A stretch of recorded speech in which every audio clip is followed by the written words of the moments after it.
Dr. Amira Halperin is an associate researcher at the Hebrew University's Truman Institute, focusing specifically on the use of social media by Palestinians. She joins me now from our Tel Aviv studio. Dr. Halperin, welcome.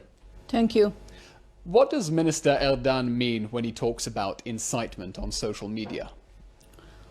When we talk about incitement in social media, is basically the major change that we can see in recent years in the Palestinian arena. Since 1948, there is one guideline that guides most of the, or many of the Palestinians, having said that we have to be cautious and remember that other Palestinians hold different opinions. But most of the Palestinians believe since 1948 that the problem of the Palestinians is to be blamed by the Israelis' occupation, so-called, and the IDF. So is he talking about posts that deliberately incite to violence, have anti-Israel content? What specifically is this incitement? This incitement, we can divide it into two. One thing is we can see the whole dialogue in Facebook, in Twitter, in other social media, which talks about the Palestinians' loss of their homes in 1948. They speak about the historical perspective, the historical issues, talking about the Nakba, about the loss of homes. And this is one thing that leads to incitement, because once they speak about the blame, and they blame the Israeli government in losing their house, this is already enough for terrorists to take this further. The second thing is specifically referring to terrorist attacks that have been occurred or encouraging terrorists to take terrorist attacks. What efforts is the Israeli government taking to crack down on this phenomenon? Can you repeat, please? What steps is the Israeli government taking to crack down on this online incitement? We mentioned perhaps possible legislation to force compliance from social media networks. Israel can. I don't believe that Israel can. I mean, that I should speak about the policy at the moment, really in details. But Israel is only one side of the game. Israel has to work on it. And there is also, of course, the international community in terms of the Facebook and other international networks. And another thing that's important to say is that the Palestinian incitement, where they operate in the online and offline arena.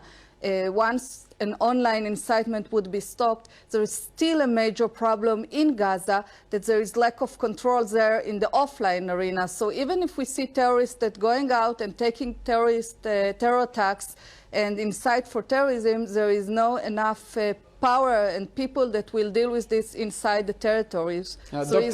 Dr. Halperin, the end of last week saw a return to terrorism that we hoped was largely behind us. Should we expect these brutal incidents to be a one-off, or should we brace for a more serious uptick in violence? I believe that the violence will continue as far as we can see it now.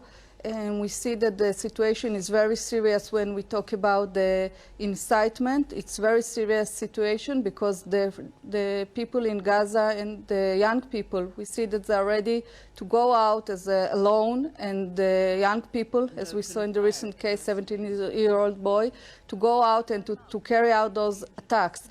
And we have also to remember that it's very difficult to sort out this problem simply because of the reason that since 1948, this is the main perception among the Palestinians that Israel is to be blamed in this situation.